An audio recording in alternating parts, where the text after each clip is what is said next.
with the latest on the corporate front, all the market trends, expert opinion, and sound business advice. It is your unique window into the business world, direct from the heart of China. Hello and welcome to Biz Today. I'm Zhao Yang in Beijing. China's economy shows steady growth through the first 2 months of this year, driven by the industrial and service sectors. China released the key economic data for the first 2 months, showing some positive signs. The industrial output rose 5.9% year-on-year, and the service sector was up 5.6%. Retail sales of consumer goods rose 4% in the first 2 months. Meanwhile, China has unveiled a plan to boost consumer spending as the country moves to make domestic demand the main engine of economic growth. So for more on this, join us on the line now are Li Lun, Assistant Professor at Peking University School of Economics, Chen Jiahe, Chief Investment Officer at Novum Architechnologies, and also Yan Liang, Professor of Economics, Willamette University. So Yan, I will start with you first. How does boosting the domestic consumption fit into China's broader economic vision, do you think? Well, I think promoting consumption growth is not only to a means to the end, which is trying to boost domestic demand in order to drive the economic growth. Because we know that this year we're facing very uncertain external environment, and export demand could be, under some stress because of the U.S.'s tariff policies. So I think that's all the more important to boost the consumption domestically, to really promote the dual circulation model, to use domestic demand to drive economic growth. But I also think that promoting consumption is an end to itself, because the idea is that we wanted to improve the people's living standards. So provide quality consumption, enable people to consume, to promote the good environment to consume. I think all of this will be really helpful to enhance people's life experience. And so I think that it's really important to promote, economic growth and shared prosperity. So I think that's why promoting domestic consumption growth is both a means to that higher economic growth, but also an end to itself. Last year, consumption drives about 44% of the GDP growth. This year, I think we'll need 60% of contribution coming from domestic consumption. So that's why I think it's important to support the domestic consumption growth. And so this 30-point plan is precisely designed to promote the kinds of domestic consumption. And Li Lun, so the action plan is a 30-point plan. So what's your view of the plan? And can you give us some details of how these initiatives would benefit both the Chinese economy and consumers? Overall, I think China's this new 30-point action plan is a very broad and comprehensive effort to encourage people to actually spend more and also improve their quality of life. So I actually read the whole 30-point plan from the beginning to the end, and the plan touches on actually many areas, from increasing wages to expand the income channels to solving everyday problems like childcare, elderly care, medical care, and education, and so on. So I think by addressing these key issues that related to everyone's day-to-day life, the government is really trying to aim to put more money into people's pockets so they can spend more freely. And in addition, I think the plan is trying to promote consumption in a wide range of scenes, such as in cultural activities, sports, tourism, and daily life services, and so on. So I think overall, the plan also includes a lot of details like enhancing the trading program for consumer goods, and also offer support for purchases in durable goods such as housing and automobiles.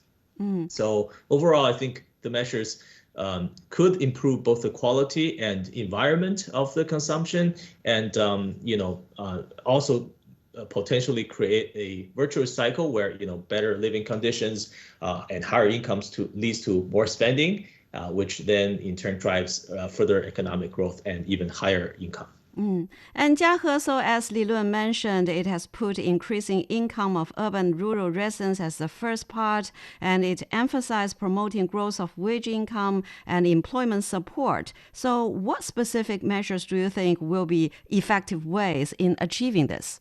Well, if we look at income and the salary, it's actually the most critical issue when we talk about boosting the consumption. I mean, people do need to have money in order to spend, and they need to have a very good expectation about their employment. I mean, not only they get paid today, but they must expect that tomorrow they will get paid or even more paid, so that they will spend today, and this spending will increase the income of other people. So you can see this is a cycle thing. And China's government is putting a lot of efforts into developing the income of people and stabilizing the employment market. I mean, there are so many things. China has been doing a lot of things to guide the industries, especially those industries who employs a lot of people. For example, tourism industry. There are many other things that the government has been doing. For example, creating more job centers and providing the online information for people who seek the employment. So you can see it's many measures taken to stimulate the income of the people, increase the income of the people, stabilize their employment, and create even more jobs in the future. And Yan, so what is your view of this plan? And, what are the details of those initiatives that could benefit both the consumers and the economy? Well, I think my colleagues have talked about some of the highlights of this 30-point plan. What I would say is I agree this is a very comprehensive sort of a program. So for one is I think the idea is to enable people to spend, which means you wanted to promote income growth. And under this promoting income growth, this is actually the top category of the action plans. So there are 4 different categories that you talked about how to promote income growth. So one, of course, to increase salaries and wages. And so that is basically connected to the employment first strategy. I also read the plan, but I also listened to the press conference where I think these policymakers talked about they set aside, 66.7 billion yuan to promote job creation, training, entrepreneurship, and facilitate job searches. So the first thing I think it's really trying to promote the wage income growth. And then they also talked about expand the channels where, people can earn income from wealth. So in other words, for example, boosting different wealth management products, not very narrow defined, but broadly defined, to boost, for example, equity market, bonds market, to stabilize these markets to provide more wealthy effect. They also talked about how to expand peasants, right, rural residents' income through, for example, upgrading their agricultural production and improve the way that distribution is done at the rural area and also promote agricultural commerce. So all of these will help to expand, revenues for the rural residents. So I think these are really important to promote income growth. Otherwise, I think they also talked about, for example, to reduce the burdens on the households, because we know that households spend a lot on medical care, on education, elderly care, childcare. So the idea is that the government will help to subsidize and to reduce some of these burdens on the households, so then they will have more income for discretionary spending. And then the third, I think, the pillar is to really cultivate a positive environment for consumers to spend. So that means not only expand the kinds of consumption items, right, including not only just physical goods, but also services. I think Li Lun talked about, entertainment, culture, experiences, tourism, and so on and so forth. So that is really trying to expand the categories that people can spend their money on, but also improve the quality of the products, make sure the products have good qualities, the good services, so people are willing to spend their money.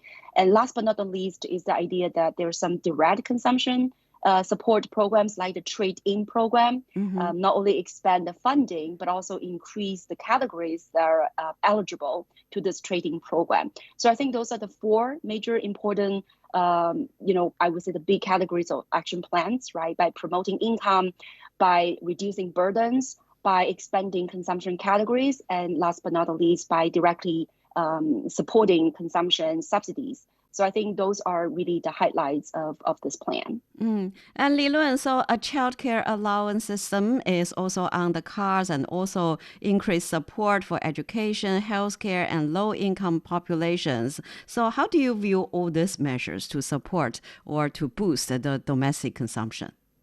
Yeah, absolutely. So I think introducing this childcare allowance system and providing increased support for education and healthcare and for low-income families are actually very practical ways to ease the financial pressures for these households, because raising a kid is very expensive, and also providing care for the elderly are sometimes takes up a large part of a family's budget. So the government policy eases these expenditures and allow the families to have more disposable income to spend on other goods and services, as Professor Liang have mentioned. And there's also another channel, because when you provide these guarantee or these allowance system and support families, expenditure in these areas, it provides more stability and to families' balance sheet. So it prevents family for saving up a large chunk of their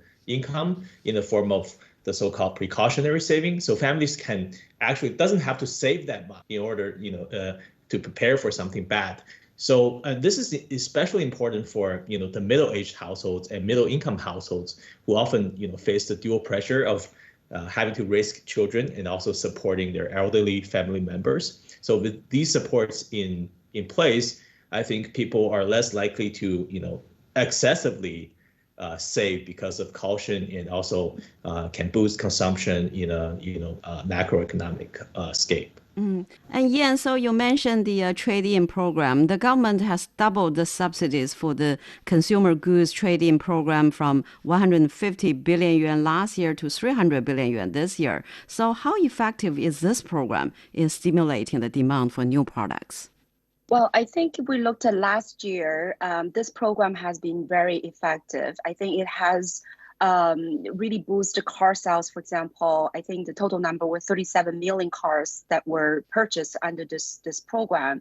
And households definitely also have purchased a lot more home appliances, audio, video equipment, and some other, I think, household items.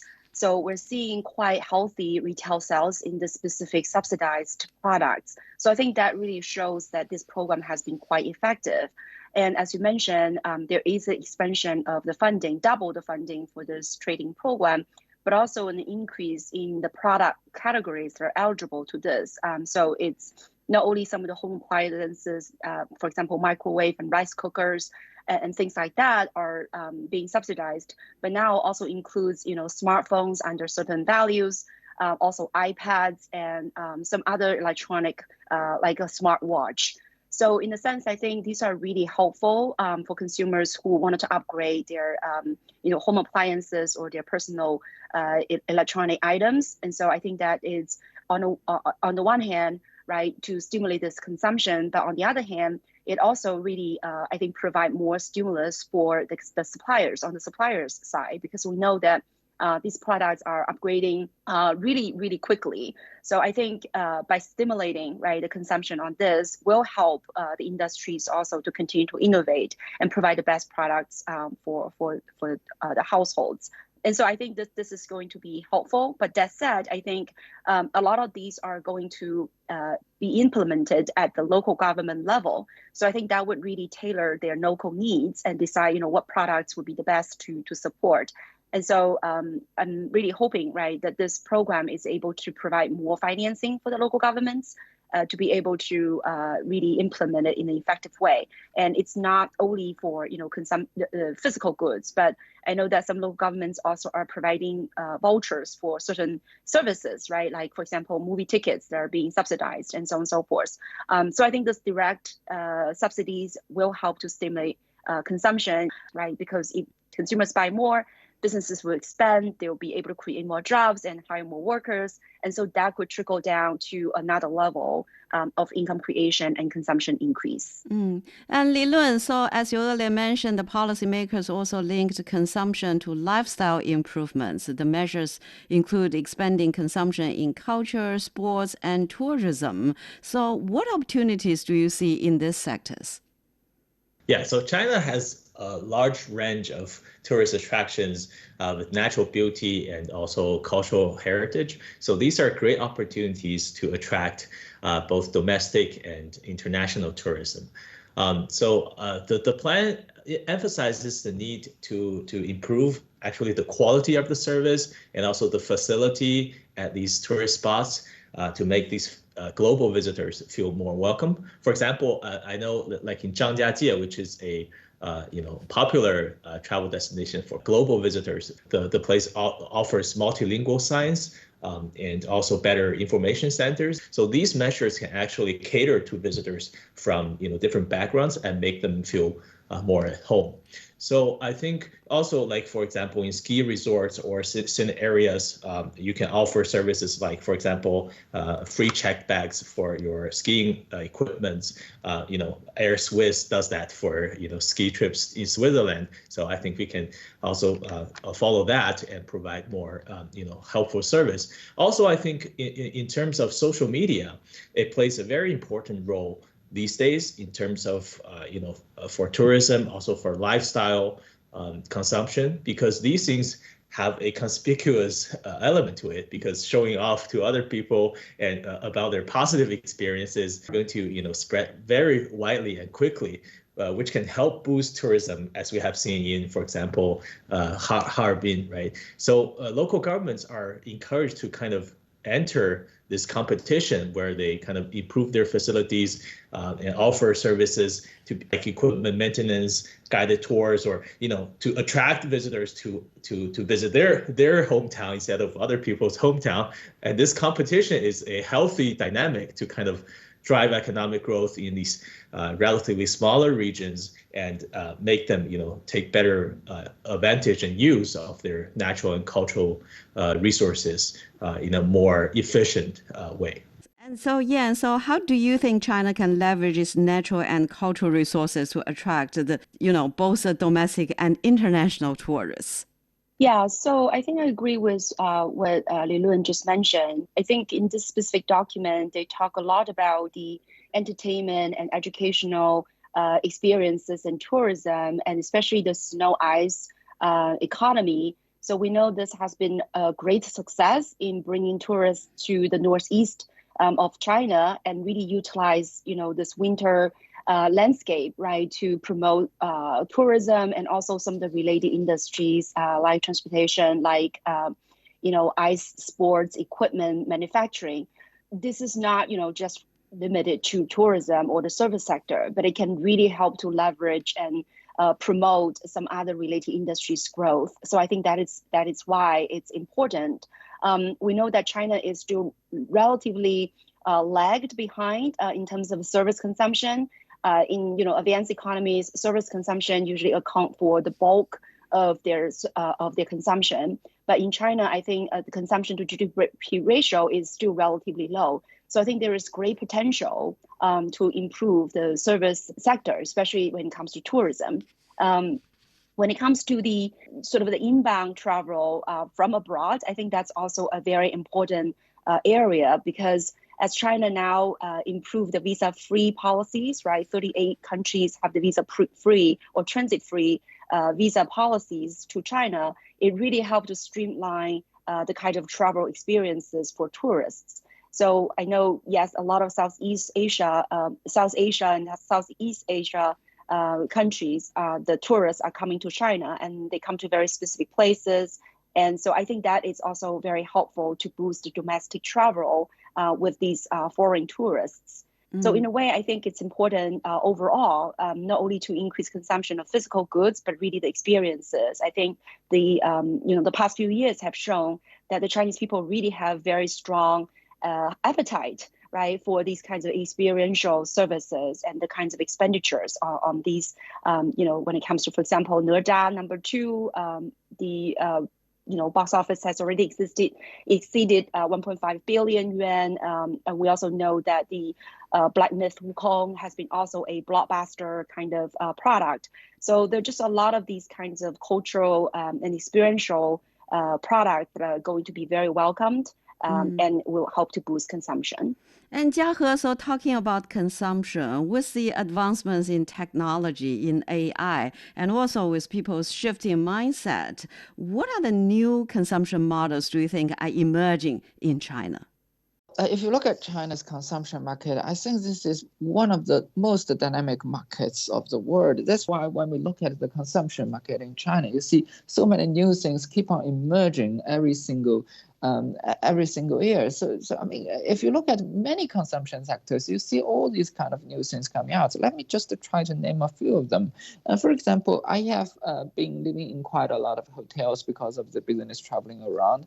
And if you look at the past 5 or 10 years, you see a lot of things happen with China's hotel industry. I just take this very small example. The hotel equipment is now much more advanced. If you stay in the hotel rooms, the sound protection has been much better compared with many years ago. And if you look at the AI and robots, they have been using a lot in China's hotels. I still remember that 5 years ago, it's pretty rare for you to see a robot in China's hotels delivering all this delivery package, your takeaway, all kinds of stuff. But nowadays, I think it's about, to my experience, about 70 or 80% of China's hotels are employing robots. So if you order something and delivery service is sending it to the ground floor of the hotel, it's a very large chance that the robots will knock on your door. I mean, they don't really knock on your door. They come to the phone you in the, through the wireless connection, and you open the door, you pick up your stuff. So you see all this kind of stuff is happening with China's hotel industry. And this is one of the very small example. I mean, if you look at restaurants, that's another example that more and more cooking robots are used in China's restaurants. So you can see all these changes happening with many small sectors of China's consumption market. I mean, if you come over here and live in China for a few years, you can just feel the change. Indeed, the robot is used very widely. Talking about broader economy, China's economy shows steady growth in the first 2 months of this year. And retail sales rose 4%, and also the industrial production beat expectations. It climbed 5.9%. So how do you view the whole economy? What are the main driving forces for it? I agree with you. I think the economy really starts at a very strong footing. You mentioned industrial output growth, the retail sales growth, but also the fixed asset investment has gone up by 4.1%. So all of these major indicators not only beat the expectation, but also really show a acceleration from the end of 2024. So I think the economy is starting, really strong. Now, in terms of the major driving forces, we know, as a matter of fact, that given some of these policy effects, such as the trade-in program that started to roll out by the end of last year, that continued to drive the momentum forward. We're also seeing very strong, Spring Festival travel and spending. So that gives indication that the consumer spending has been strong and solid. Exports, as a matter of fact, also went up by 3.4% in the first 2 months. So that is still a pretty positive contribution to the economy. And last but not the least, we also know that, with the technological breakthroughs, such as the DeepSeek's launch in late January, that has really revitalized the stock market sentiment. We're seeing a lot trading, a lot more rally in the stock market. So all of these, I think, boost the market confidence, provide more incentives for businesses to invest and for consumers to spend. So I think those are really the major driving forces, again, when it comes to some improvements in consumer sentiment, strong policy support, and also very positive technological breakthroughs. So all of these are driving the economy forward. And the government is trying to drive the growth, and this is also for the foreign investment. The number of foreign invested enterprises in China is about 1.24 million. So how important is foreign investment? And there is a 2025 action plan for stabilizing the foreign investment. So what will that do in terms of attracting global investors? Well, I think we're already seeing a lot of return when it comes to portfolio investors, especially in the stock market, right? They are taking advantage of, the tech rally in China with DeepSeek and Menace and, EVs and many other just tech sectors that are booming. And so that really helped to drive the stock market, especially in Hang Seng, in the Hong Kong market, where a lot of these tech companies are listed. So I think a lot of the global investors now feel that, the so-called American exceptionalism is fading, and they're looking a lot of the bright spots in China's market, and they're returning to the Chinese market. And I think the foreign direct investor would follow. But that said, I think China today is different than China 20 years ago or even 10 years ago. Because now I think the domestic market has really fierce competition, especially when you look at smartphones, EVs, and consumer electronics. I think a lot of Chinese companies are simply providing the best products at the lowest price point, and a lot of the foreign companies have a hard time to compete. So I think it takes time for them to figure out what are the markets to enter and when to enter back to China. So I think that would take some time for these direct investors to figure out. But I think it's important to understand that, China, of course, is the largest consumer market in the world, one of the largest consumer markets in the world. So it's important for the foreign investors to come to China, to have the strategy of in China, for China, and, have this large market to tap into. But China also has really the robust and complete supply chain. So for export-oriented direct investors, they would also want to come to China to take advantage of, this very competitive supply chain. And last but not the least, China is now really leading in many of the technologies in terms of innovations. So I think foreign companies want to come in to be part of that innovation ecosystem, to be able to keep abreast of the most recent development of technologies. So I think all these reasons will promote more foreign direct investments to China, and China will continue to open up, of course. Now the emphasis is on the service sector, telecommunication, healthcare, and education. But China is also very mindful, right? Right now, China is not lacking capital, but it does want to have more competitive environment by attracting these foreign investors, but also, trying to promote more technological innovations by, learning and exchanging technologies with these foreign companies. So I think it is a win-win situation. If the foreign companies understand China's market well, understand the market pulse as well, they'll be able to make money. They'll be able to, have good business prospect in China. Well, we're speaking with Yan Liang, Professor of Economics, Willamette University, Chen Jiahe, Chief Investment Officer at Novum Archi Technologies, and also Li Lun from Peking University. And that's all the time we have for this edition of Biz Today. I'm Zhao Yang in Beijing. Thank you so much for listening.